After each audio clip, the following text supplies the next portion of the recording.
All right. So, hi, if you're just joining us, which of course you are because we weren't doing this before you were joining us, which doesn't make sense, but that's not the point. The point is this is a one-on-one, which is a one-on-one interview that I do here at Flappers Comedy Club and Restaurant. My name is Joshua Snyder. I'm the booker here. And every week I like to bring on a headliner, a celebrity, a person of interest, and speak with them about comedy, life, love, and comedy. So there you go. And my guest today, his name is Jose Barrientos. He's played clubs, he's played colleges, and has had a very unique and storied life that has involved computers, yes, and you know, dancing girls, probably. Jose, welcome to One on One. Hi, how are you? Thank you for having me. How am I? I'll tell you how I am. Bloated. That is how I'm doing. Really? You bloat? Yes. Well, Always bloated. I can't. I just can't get my diet straight. I've been eating Frosted Flakes every night at 11 p.m. Is that the only thing you're eating? Close. Yes. Did you know, by the way, that they are called Frosted Flakes of Corn? That's the full name. I did not know that until. No, I did not know that.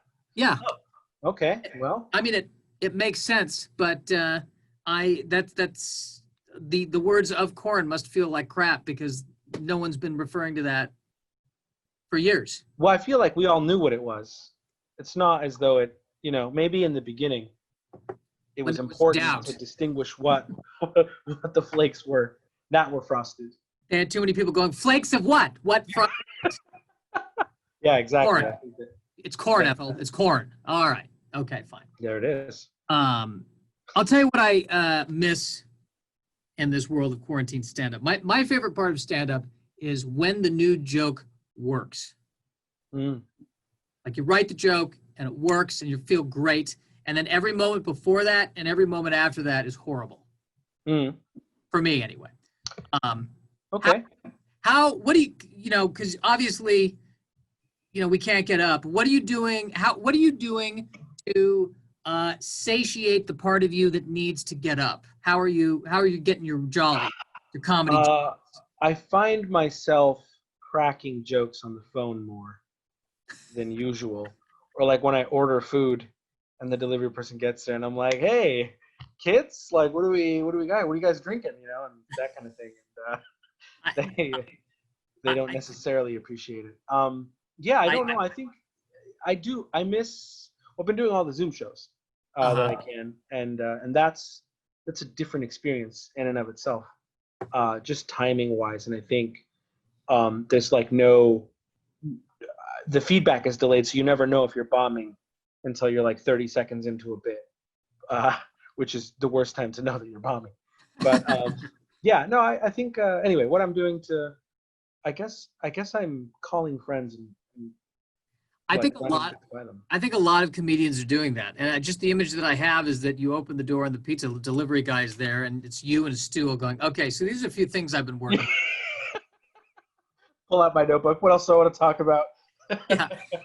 Some of these aren't jokes yet. These are just premises. Given the pizza guy shit, like, yeah, that deserved a little more than you gave it. Boy, these gentlemen really are on the front lines. Yeah. Good. That exchange that just happened, I feel good about that, by the way. This counts as an open mic. Oh, perfect. Great. And it can count for you. So make me laugh. No. You got it. Okay. So you are now, and I think we've talked about this before, but we haven't talked about this live on Facebook in front of all of our fans and stuff. But where are you in terms of writing material? Do you write it and then try it out, or are you kind of generating it on stage as you're doing it? Oh, no way. I mean, sometimes that happens where you're doing a good show and you're vibing and everything seems to flow. But that's such a rare occurrence for me that. But I've always been envious of the people who can sit down with pen and paper and just write jokes, because that's not me. That's never been me. I don't think it ever will be.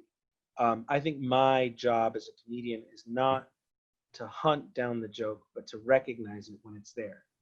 And so that's what I do. Like I'll be talking to people and then I'll be like, oh, that's funny.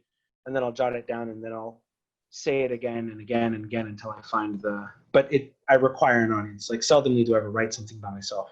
It's usually in like this conversation and then I'll think it's funny and I'll bring it up again in another conversation. By the time I took it to the stage, it's already a bit, I feel. Yeah, the best advice I ever got was actually an improv teacher who said, "Don't invent, discover," and that reminds me of. Mm-hmm. Yeah, no, I agree. That's yeah, it is interesting where those ideas come from. Sometimes my ideas feel alien to me, like it's almost fully formed when it pops into my head, which is always strange because I wonder what happened in my brain, right? This imperceivable gap in time where all of a sudden there's a bit. I'm like, oh, you know. My guess is actual aliens. Like there's stand-up's not a thing in their world, so they just beam ideas into us. Yeah, see, they're under quarantine on their planet, so There it is. they get their rocks off by beaming jokes into other species and then seeing how it does. There's this idea in psychology, right, that you are but a bunch of disassociated concepts based on your experiences in life, and therefore you're not making conscious decisions, but rather retroactively justifying why you did what you just did. And so I don't know that I like this theory because it alleviates a lot of responsibility from a lot of people, but it would be possible then if somebody was feeding these like impulses into your brain and then you do them and then you tell yourself, well, I wanted that slice of cake, like that's why I ate that, you know. But maybe. So wait a minute, you're saying that we've already taken the action and then we justify the action. So right. If I'm about to buy a piece of cake, I'm not deciding whether or not to buy a piece of cake. I've already made the decision. Yes, and you will tell yourself later, I did that because this, and this. Have you ever had that moment where you did something and you're like, why did I do that? I think that's the realest moment we have, because otherwise it's like conditioned responses to actions and stimuli that might exist beyond your conscious mind. So you're not really making these decisions. You're just justifying them later. So I have made the decision to only sleep with one person my entire life so far. Yes. You're just old fashioned. You're telling me there's a part of my brain that's like, I meant to do that. There might be. We are a series of disassociated concepts. Well, some are more disassociated than others. Am I right, ladies? That's just one theory. I don't know. I went to community college. Like that's don't read too much into it. Okay, so here's a Zoom question. Where do you look? Do you look at the camera or do you look at the frame? I know I'm supposed to look at the camera and I hate it. I need to look at a face. So I've been doing a lot of I've been doing a lot of like online streaming work and in terms of like webcam stuff. And I've noticed that the people who have been doing it for a long time look into the camera when they're talking so that it looks like you can look at the screen, and then when you're talking, it's supposed to reverse. But I don't think there's an etiquette. My favorite though is like people who are very clearly no longer listening, because I'll be talking and I see them like, and I'm like, oh, they're looking at their phone. Like I know that, but I just got to keep on. No, it's to the point where I've gotten good at holding the phone up like right next to the camera, basisically. So, oh, clever. Yes. So it still kind of looks like I'm looking, but not. I've read that there was this like fourth grader who had to, he does his class on Zoom and he changed his name to Reconnecting ... So it just looked like he was having buffering issues, but he would just turn off his camera and then just hang out, which I was like, that's a super good idea. That's hilarious. That's our next president. Maybe. Actually, that's probably not our next president. I don't want to go there. All right. So now what do you work? Are you working on anything right now? What are some of your premises? What are you thinking? It's a stupid premise. I don't even know if I should mention this, but I years ago, back when the world was open, I was doing a show in a state I shouldn't mention, and I was staying with some people, and oh man, they could be watching this. Well, whatever, fuck it. It doesn't matter. So they had this dog, and the dog was amazing, but also just like a lap dog. And so it would jump on my lap, and it would like, and it was fine. It's not like it's a big dog, right? But I found it funny that rather than ask me if it was uncomfortable, they would ask the dog. They would be like, what's a dog name, like Spot, right? They'd be like, Spot, are you bothering Jose? So I was like, am I meant to answer as Spot? She'd be like, yes, I'm actually very happy. Like, I know I don't look happy, but I'm actually very happy. So I didn't do that, obviously. I was just like, oh, it's fine. But I want to do something with this idea of how people sort of anthropomorphize their animals. Right. It'd be weird if I ran with that. Or is that weird? Were they trying to be passive aggressive with the dog? Because that's almost what it sounds like. I think that they were just asking without asking me. I think they obviously the dog wasn't gonna like, yeah, no, this is fine, right? So I feel like they were obviously asking me, but I didn't understand the social ritual behind that. Because I feel like it's like when you talk to old people. If you notice they don't tell you what they're thinking, they ask you just to open the conversation so they can say. So rather than say like, man, it's chilly today, they'll be like, oh, what do you think about the weather these days? And you go, I oh, see. it's this. What do you think? And then that leads the conversation. I feel like we're stuck in this strange, like, can't be direct. So I'm just going to talk to the dog instead of talking to you. I see. So yeah, I got it. Okay, that they're using the dog as they're kind of using the dog the way we use Bumble now. Yes, precisely. That's exactly right. Yeah. Because no one can approach each other in the real world. Mhm. So we do this. And by the way, I can't approach people in the real world. I'm having more fun in the Zoom world than I've ever had before. I'm a social butterfly in this format. You know, I'm starting to see that some people really like this. They appreciate this. I have a premise for you that I don't know how to turn into a joke.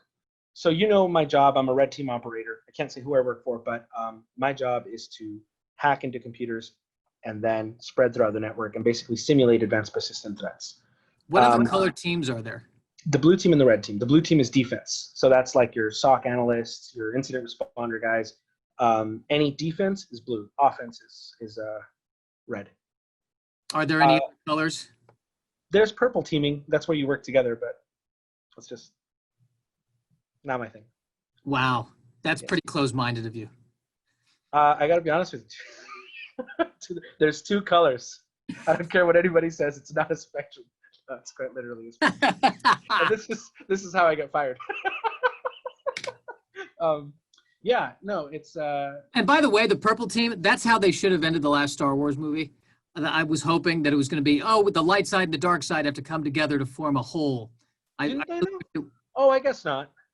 No, it was just, good defeated evil. It was too simple. Is that simple though?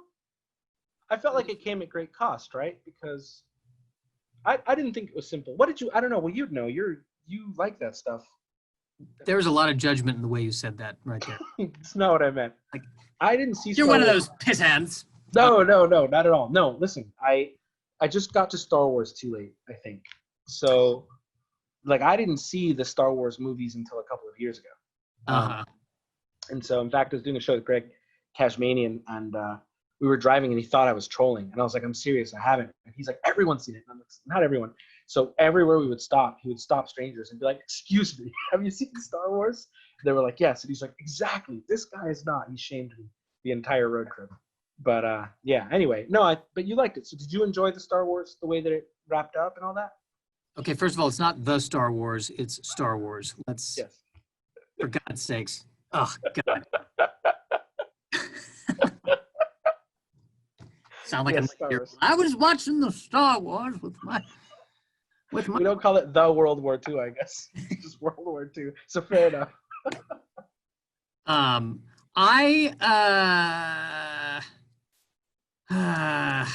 No, no, not so much. I think that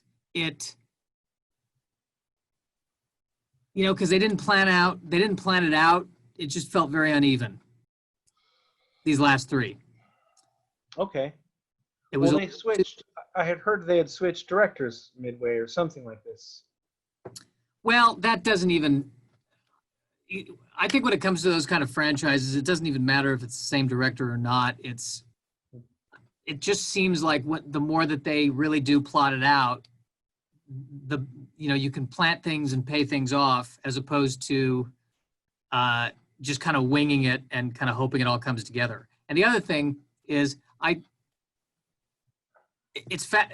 think it was made by a generation of fans who love, like, if you look at the filmmakers, these were people who loved the originals and did not like the prequels.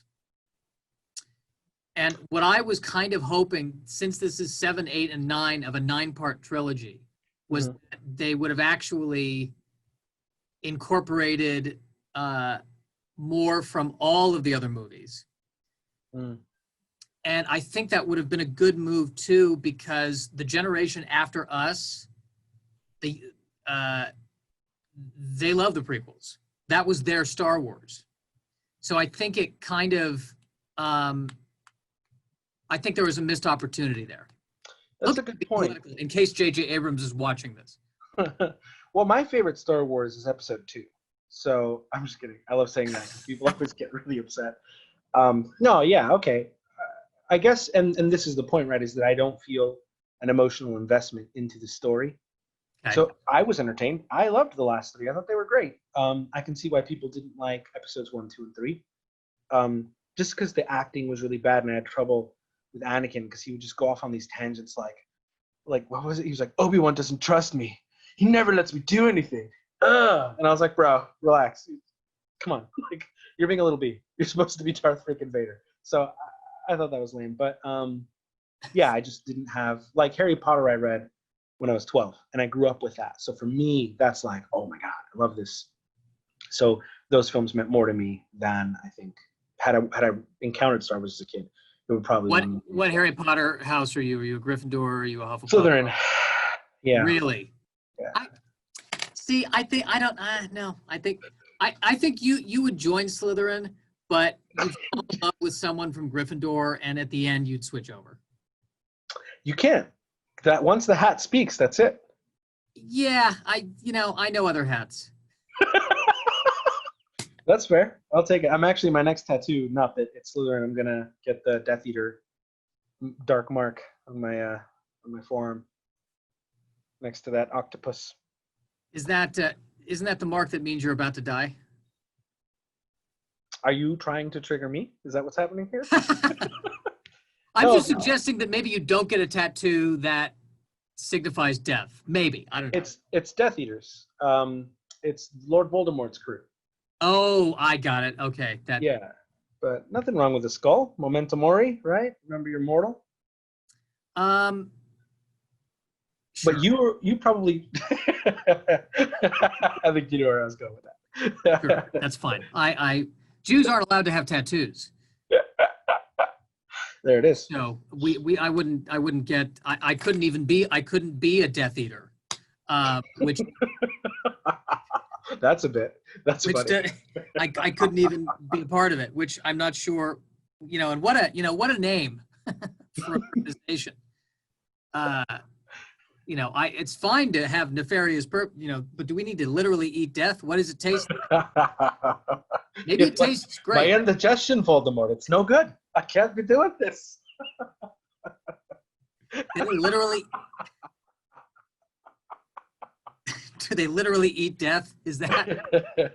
No, it's because the last enemy to defeat is death, right? So Voldemort's ultimate goal, other than world domination, is immortality. She almost achieves by way of 7 Horcruxes. Well, 8 if you count Harry Potter, the accidental Horcrux. I could go on and on, but. Well, here, by the way, here's the other bit that I've worked on for years that I love. That happens in any fantasy. It's not. I haven't noticed it as much in sci-fi, but I noticed it in fantasy, where whenever somebody wants to be immortal, they always seem to have a piece of jewelry that's involved.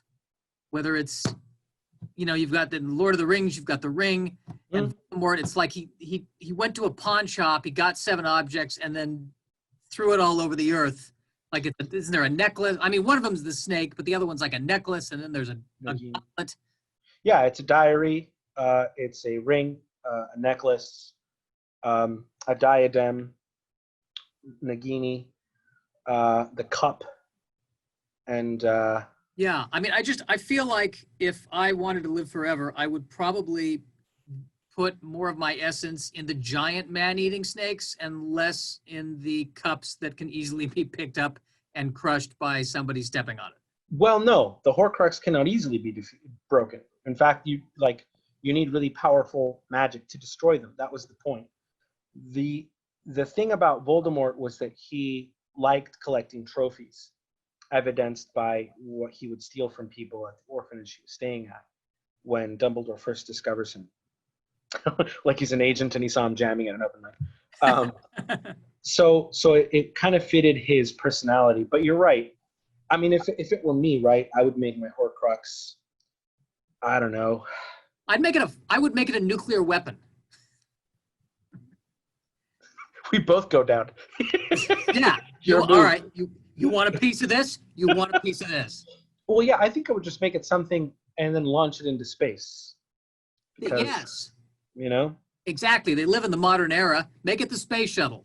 He went to school. Then again, it was the early 1900s, so they hadn't really been to space. But I just feel like there are smarter Horcruxes. How about a giant whole building? You know, something that's, not so easy to just... yeah, but then you got Godzilla. Oh, that's true. Yeah, maybe something really, just a penny. just spend it and wait. I've always thought it was odd. I mean, it could be anything. Like it could be an end table. It could be a fax machine. That would be a Horcrux right there.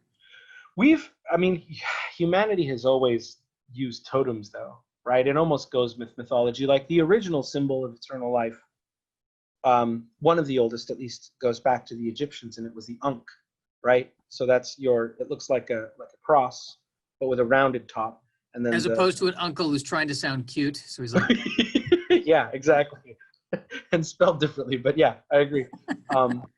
And so what was it again? I interrupted you with. Oh no, it's a cross, right? So, but it looks like it's round, kind of at the top, and the edges are squared. The symbol, and they used to throw that on necklaces as well. I think, yeah, maybe that is interesting. That speaks about the human condition and our Did they literally throw it on a necklace, or did they put it on a necklace? No, they threw it on. Like they threw it on. You know, I'm speaking colloquially. A miniature high relief carving. Happy? That's the beauty of language, is that sometimes we just change how we use verbs. Yeah, he threw it on the necklace. Yeah, fair enough. My favorite is the whole California that you can answer a question by being like, yeah, no, or no, yeah. And it's like, wait a minute, which is it? Is it no or is it yeah? Yeah. Oh, yes. You're right. Yes. I do this a lot. You're right. That is horrible. That is horrible. Or it's great. Yep. It's true. Okay. So I feel like we went on 15 tangents, and you were about to say something. What was the thing you were about to say before we went from Star Wars to Harry Potter to... Before that, I was going to tell you my premise about red teaming, and you asked There we go. One of us has to listen when I talk, Josh. Yeah, no, I was just going to say that I find a lot of humor in my work that is difficult to share because, so when a legitimate state-sponsored hacker, or like let's say a criminal organization breaks into your network, they live on your machine for as long as they can to exfiltrate data or do reconnaissance. And so I have to do that too, and I have to wait for the blue team to find me if they ever do. We have a window, and once that's done, then they can obviously, they can, then you do a tech on tech and you say, hey, you didn't find me, but here's where I was. So part of what that entails is me legitimately sitting and watching somebody like go about their daily life, right? So they'll enter passwords and I save this and stuff like that. But it's strange because you're watching someone's day unfold, and that can, because not everyone does just 100% work on their work computer, will bring about situations that you're like, man, I really wish I could tell somebody about this, but I can't. So I really want to find a way to turn some of those experiences into bits. But I'm worried that as soon as I say the phrase, I'm watching people, that they'll be immediately turned off and think that I'm being a creep. But it's like, no, this is my job, and they really shouldn't be doing personal things on their work computer, but they are. And so it's like that whole, am I the bad guy? Do you know what I mean? I see. So I guess the real question is how, what kind of porn are people watching? There's a lot of furries, and I don't want to shame anyone, but there's a little more interest in those kinds of things than I had. I'm pretty vanilla, is what I've learned. I used to worry that people would judge me for my pornography, except one time. I was like 14 or 15, and I used to live with my mom, obviously, because I was 14 or 15, and I didn't have a room. I slept in the living room, and the computer was there. And so this was in the days where pornography was not really organized by genre. It was just kind of a bunch of thumbnails, and it would have a brief description, right? And so I'm scrolling through, and it's like 2 a.m., and I see a picture, and it's got a horse on it, and it says, the caption is, "The perils of fucking a horse." And I was like, well, I don't want to, but also, what are the perils, right? So I click on it, and it loads, and this horse is obviously doing this thing to this woman, and it's gross, and I'm like, oh my God. And then the door opens, and my mom walks in, and I'm trying to close it, but this horse is going to town, and it's very obvious what's happening. And I'm like, no. Like, because in my head, I'm like, listen, I'm not into that. Like, that's not. And she was like, it's okay, Jose, it's fine, whatever. And I was like, no. Look, I don't care if you know that I look at porn. That is not what I look at. Here's the thing. It's like, there's no way to explain. She wouldn't let me explain. She was fucked off. And so First of all, we've got to address the title, which is a brilliant title.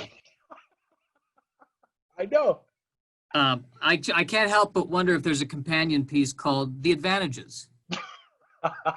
The pros and cons of fucking a horse, a practical guide. And the other thing I want to point out is that there was a point at which you said, well, you saw what the horse was doing to the woman. I think it was the people doing it to the horse. The horse, even if the horse was doing it to the woman, it was not the horse's idea. No, the horse, it was certainly consensual. I'm not. Horse, I mean, look, I'm Here's not. the thing, Jose. I'm not much of an anthropologist. Go on. But if I had to guess of the number of times in the wild between this point in history and all the way back to where men and horses coexisted, I think the amount of times where a horse went up to a man and said, I've got a thought here, was zero. Well, I implore you to read your Bible, sir. No, I'm kidding. Yeah, well, what would that be called? Equinophilia, I guess? There is actually, well, no. If somebody had been doing it to the horse, then I would say that obviously someone was doing this to the horse. The horse was doing all the work. I don't want to paint a picture, but the horse seemed into it. I mean, I'm also not. But it's not, let me put it, it's not like the guy was standing there in the middle of a field, then wild horses are going past, and one horse stops and goes, hey there. Why not? Some animals do this. Ostriches will try and mate with humans they find attractive. Dolphins too. Dolphins are a little grabby. And where are the thumbnails on that? I'm just telling you Snapple cat facts, brother. Mommy, I'm reading my Snapple cap, and it says, Mommy, what does this picture mean? There you go. Yeah. Snapple, your children should know. Yeah. What I'm saying is that the humans had to create the situation where the horse could be into it. Like it wasn't, it wasn't, they didn't put out an ad on Craigslist for horses. Woman seeks horse. And the horse walks in going, hey, I saw your ad. So it's just like, we're doing this on camera? Do I get paid, or how do we? Just like a soup, like, all right, let's do this. Yeah, I don't. Yeah, I mean, I'm not happy that they did this to the horse. I guess I see what you're saying. My verbiage, my phrasing perhaps was a bit indecorous. This was happening to the horse, even though the horse was doing all the work.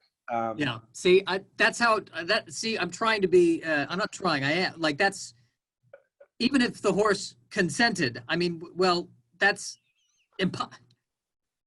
I mean, what did it sign a waiver with its hoof? I don't think so. That would have probably been an informal contract. I don't think it would have been a formal contract. I think so. I don't think it's going to hold up in court. Would be my guess.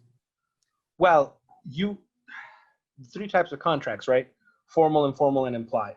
So formal would be like if we fill out a form and we both sign it. Informal is if we have a verbal agreement. And an implied contract is like if I come to a restaurant and order food, it's implied that I'm going to pay for this. I don't know where the horse falls into in this one. I imagine, well, there's laws against this, you know. I think that what happened is a lot more than implied. This is the longest I've ever talked about this because I've brought that up to other people and they don't think it's quite as funny as I do. Because they get hung up on the situation where I'm just trying to explain that like I think it was so important for me. The word though in the title, and I'm kind of sort of paraphrasing Seinfeld about this, but what makes it funny is the word peril. Yeah. Well, I will say, having been watching pornography for the last 20 years, the captions have become noticeably and infinitely less imaginative. It's like they're not trying anymore. It's like it's been the same guy who's naming all these things, and it used to be like fun and like interesting and inviting, and now it's like really rather crude. Which they just don't get those liberal arts majors anymore. That's someone's job, you understand. They have to watch enough of the video to be able to give you a summation of what happens. And that means this person saw the horse video and was like, well, that was perilous. Fuck.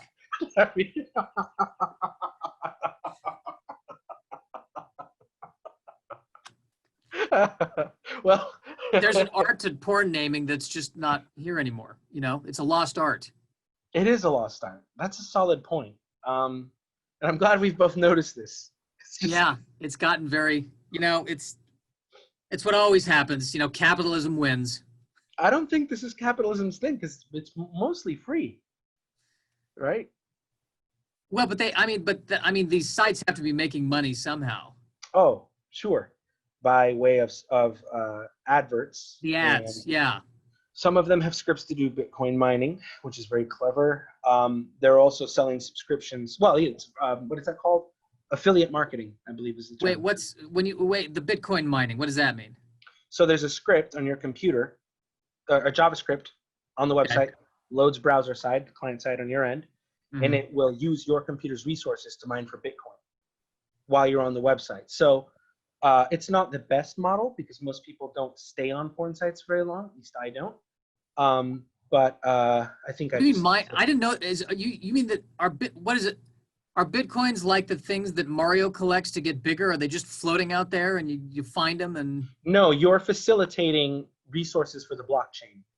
So it's a lot of computation. That's why it's called mining. So that's why people will buy. Yeah, to mine. Okay, what is a Bitcoin? Maybe I know this is a comedy podcast, but. No, it's fine. So, well, the problem with explaining what a Bitcoin is like, it's kind of an abstract concept.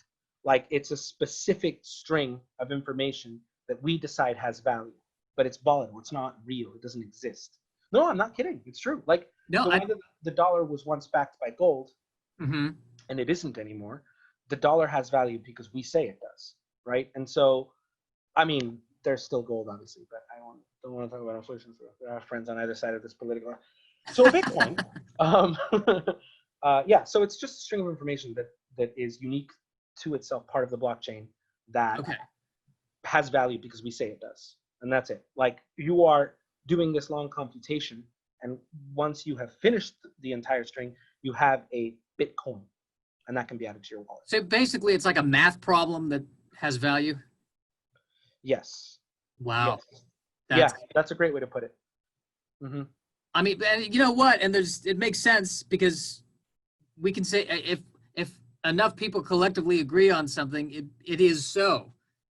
I mean, Yeah. anything could have value if we wanted to. We could Yeah. we can switch from paper currency to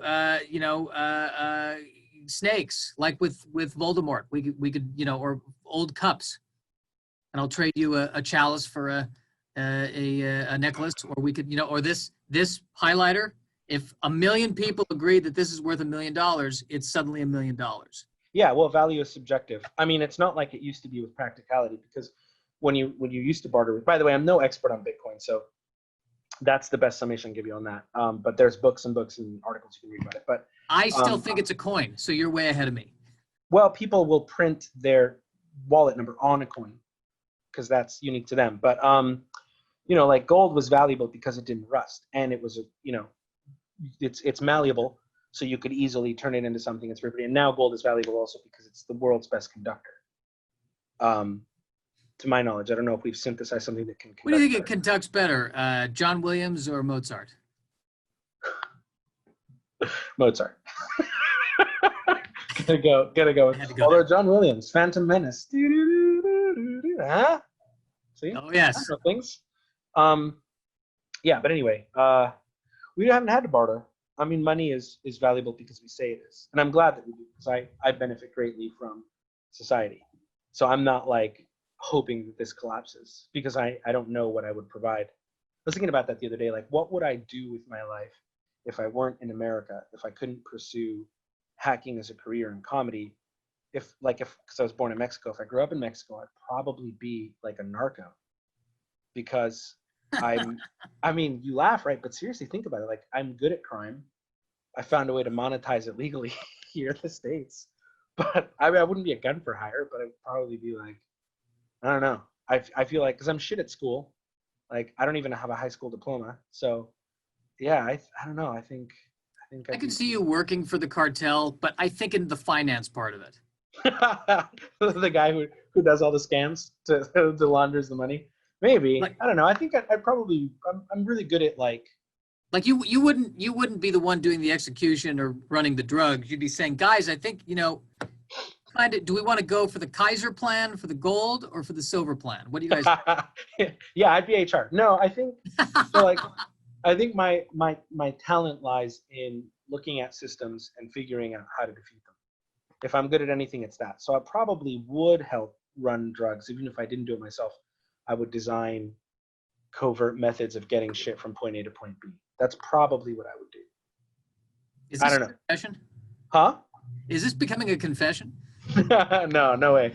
No, but like, I mean, I do think about that a lot. Is like, I feel very fortunate to be here because people pay you money and don't arrest you for doing what I do here. That's the difference between a first world country and a non-first world country. In a first world country, you basically, what would normally be illegal is now legal, and you get paid for it. Yeah, no, it's true. It's true. I mean, I got in plenty of trouble as a kid for, taking risks like these. And it's really funny too, because a lot of people were like, if you don't change, you're going to be in jail. And so I do like rubbing it in those people's faces that I'm a professional criminal now. But in fact, it's my job. So not a big deal. Okay, so I want to go back to I had this thought about Bitcoin. So if it's long sequences of equations that can be monetized, speaking as a liberal arts major, I think we should start monetizing poetry. Sure. Yeah, I would. Yeah, I would be okay with that. Certainly. I love poetry. Well, who's your favorite poet? Shakespeare. Like, I think, like Zuckerberg would, he would be trading in the Hamlet monologues. The rest of us would be getting the one line that the messenger gives to, my lord, he's dead. That's like $5.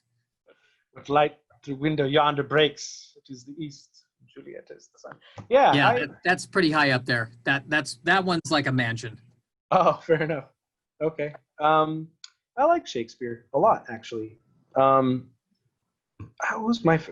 I probably like George Bernard Shaw. Milton, maybe. I like Shaw. Yeah, Shaw's great. I like Shaw because sometimes the introduction to his plays, I like those almost better than the plays, where he tells you how you should read the play and why it's brilliant. He's so snarky. He's a bit of an introvert. I read this. He went to a party, and he didn't want to be there. And someone said, "Are you enjoying yourself?" And he's like, "That's about all I'm enjoying." I thought that was fantastic. Yes. Yeah, my kind of guy. So I love George Bernard Shaw because he has humor. without a doubt. I also think another, just because the poetry thing is right, it's like I read this thing that said science tries to take a concept which no one knows about and explain it so that as many people as possible can understand it. And poetry is the exact opposite, which I really like. That everyone knows about and make it utterly Yes. But no one understands. impossible to, utterly incomprehensible. Yeah, that's fair. That's poetry, right? Yeah, poetry.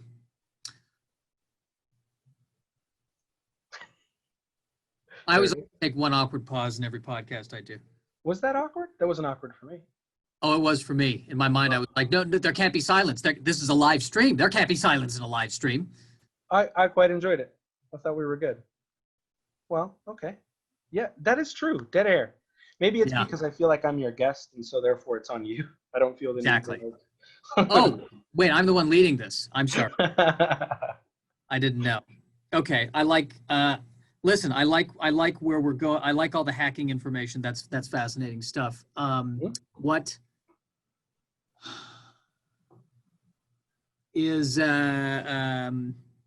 I don't know. Do you have a horse in the race on PC versus Apple? Do you care? Does it matter one way or the other? I mean, because the preponderance of my work is attacking Active Directory infrastructures in Windows, I prefer Windows as my main driver. But I mean, I don't mind. Mac is just Unix BSD under the hood. So, I mean, I like all operating systems. I don't care. I have both. So. I love that I pretended to understand what that meant.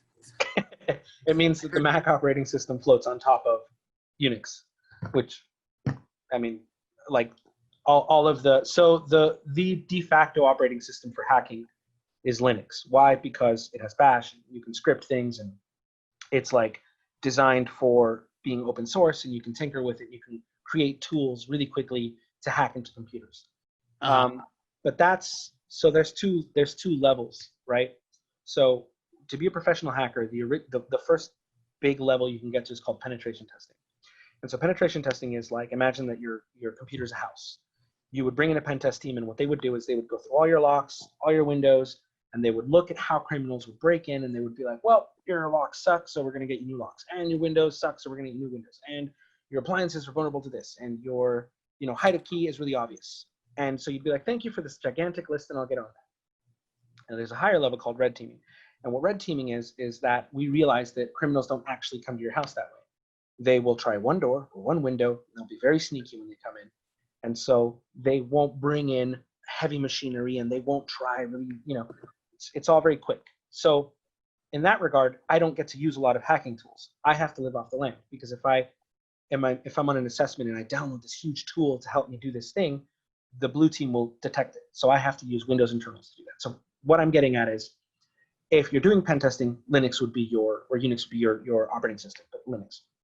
If you're doing what I do, Windows is better, because I'm going to be using built-in Windows tools like sysinternals and Wimig and all that other stuff to pivot around the network. So I realized I just got really drawn out, and I apologize. The really important question is, just so I make sure I understand enough of what I need to understand, is that the Unix system was the system that the girl used in Jurassic Park, right? Linux. It was Linux. It wasn't Unix? Well, it wasn't really. No, she calls it a Linux. She's like, this is Linux. I know this.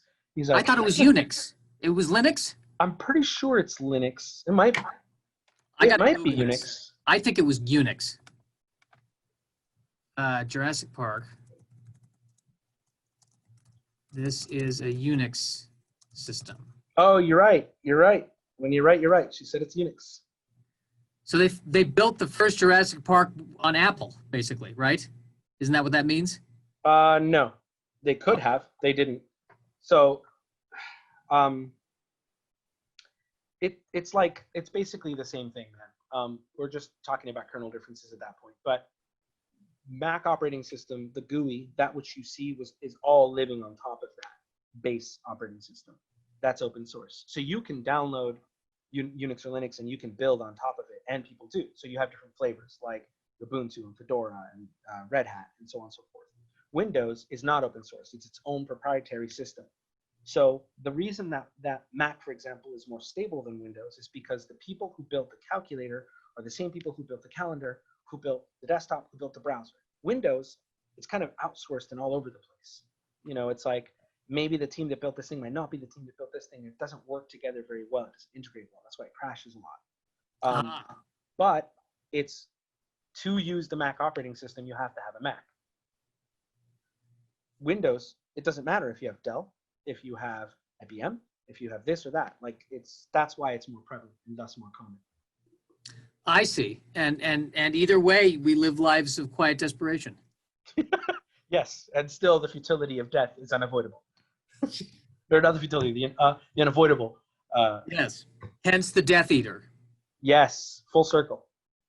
I think the Jewish term would be the Death Nosher. That's funny. I like that a lot, actually. Did they mention any Jewish stuff in Harry Potter? I don't think they did. I don't think they did either. Because the last enemy to be defeated is a biblical term. It's interesting where the Jews fall. There has to be a Jewish wizard. There has to be. Yeah. That they never address it, but there had to, that had to be a thing. That's true. I didn't see any Mexican wizards, which, I mean, I wasn't like offended, but there was no like Jose, you know what I mean? Like who's running around. But I feel like, and yeah, there should have been, but I feel like that if you look at, like, given the context of either the indigenous, when I think of like the indigenous mythology or the Catholic mythology, either or, I could see wizards fitting in there. But Judaism and wizards, that's got to be hard because on the one hand you've got, although abracadabra is actually Hebrew. Yeah, actually knew that. Well, I don't think you did. No, I'll tell you why. Because in the Harry Potter world, the Avada Kedavra was the abracadabra derivative, and I went on and this long because I wanted to know. Like that's one thing I really liked about J.K. Rowling is she speaks English, French, and Latin, or something like that, and so most importantly, she speaks money. Yes, she does. Yes, she does. That's true. She speaks franchise. Yeah, she does. I mean, come on. First author to become a multi-billionaire, and then she stopped being a billionaire because she donated so much of her money. What an idiot. I think that's right. But so a lot of it was like, a lot of her spells were Latin-based or pseudo-Latin-based, which I really liked because, since I speak Spanish, I don't speak Latin, but I would be like, oh, I think I know what this means, and I thought that was really cool. So, you know why there aren't Jewish wizards? I'll tell you why. Because if the spell is Yiddish-based, it just does not cool. Yeah, du schmeck wie Dreck. Maximum Mashugana. Maximum Mashugana. I love that. That's an album cover for something. There it is. Maximum Mashugana.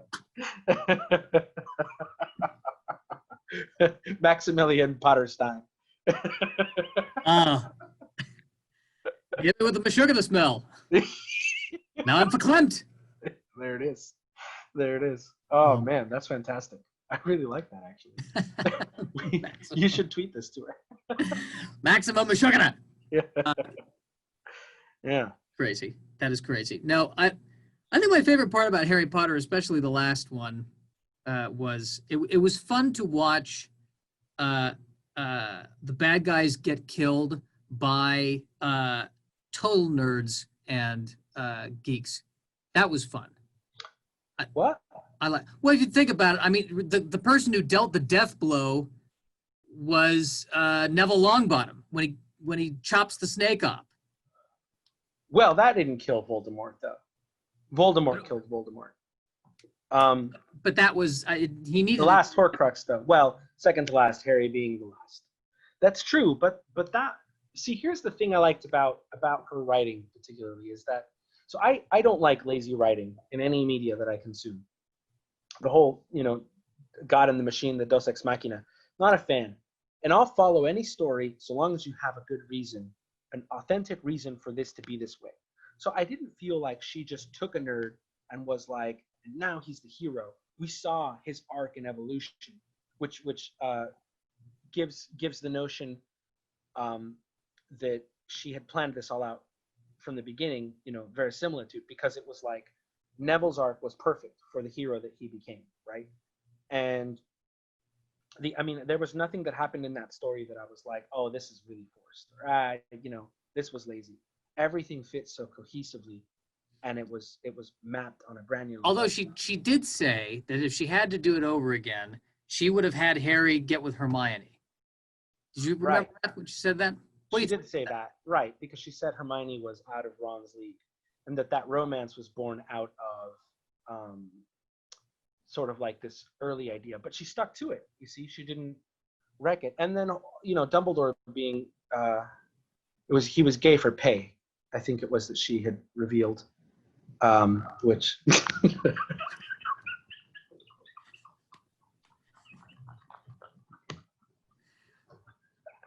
There's a clip you can watch called "The Perils of Being with a Wizard."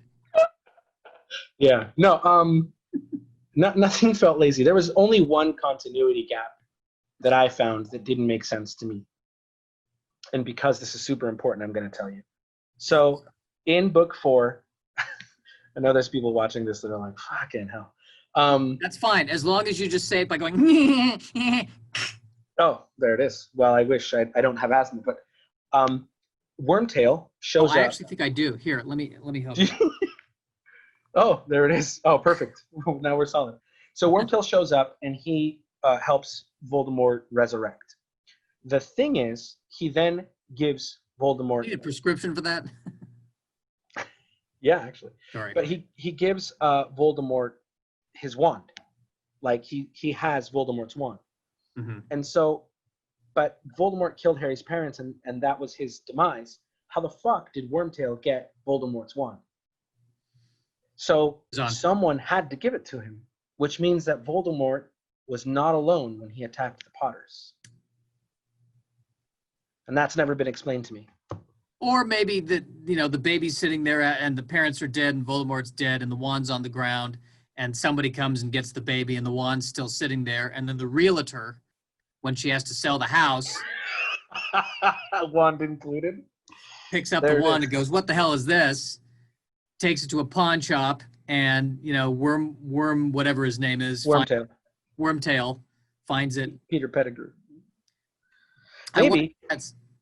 But how did he find it? Yeah. So no, I think that either Peter Pettigrew was there that night, which makes it even worse, or someone else was there and gave that eventually to Peter Pettigrew, because he was off being confronted by Sirius Black, where he cuts his finger off and blows up half the street and then turns into a rat. So anyway, that's the only continuity gap I found.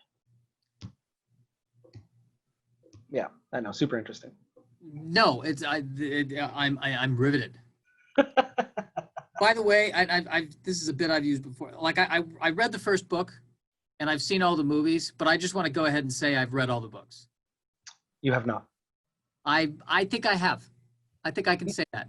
No, because you're missing super important details. Like, so you only read the first book, correct? This is real? Yes. So then you don't know who made the Marauders map.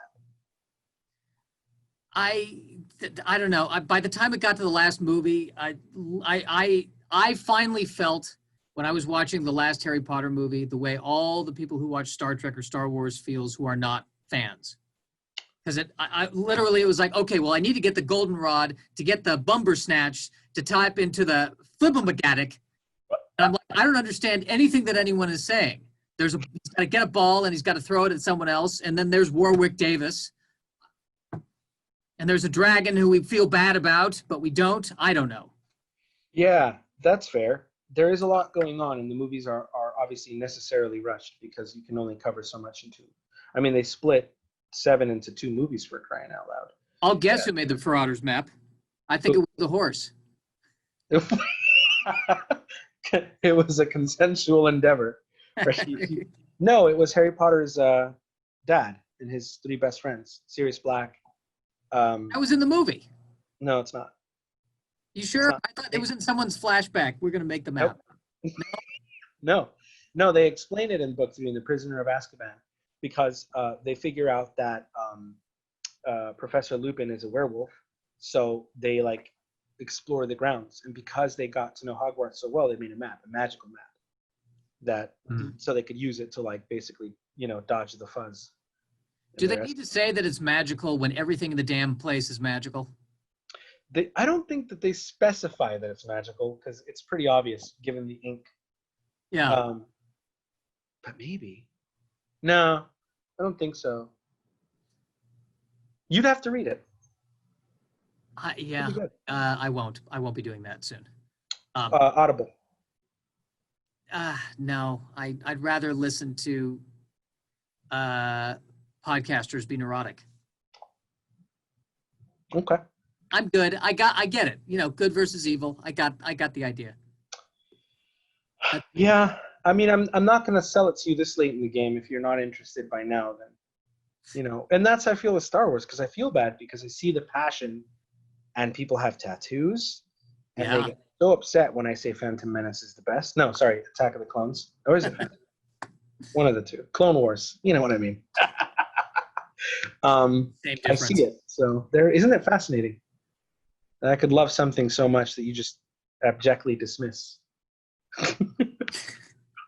Yeah, it is fascinating. I don't know. Well, we here's the thing. We're coming up on 6 p.m. here.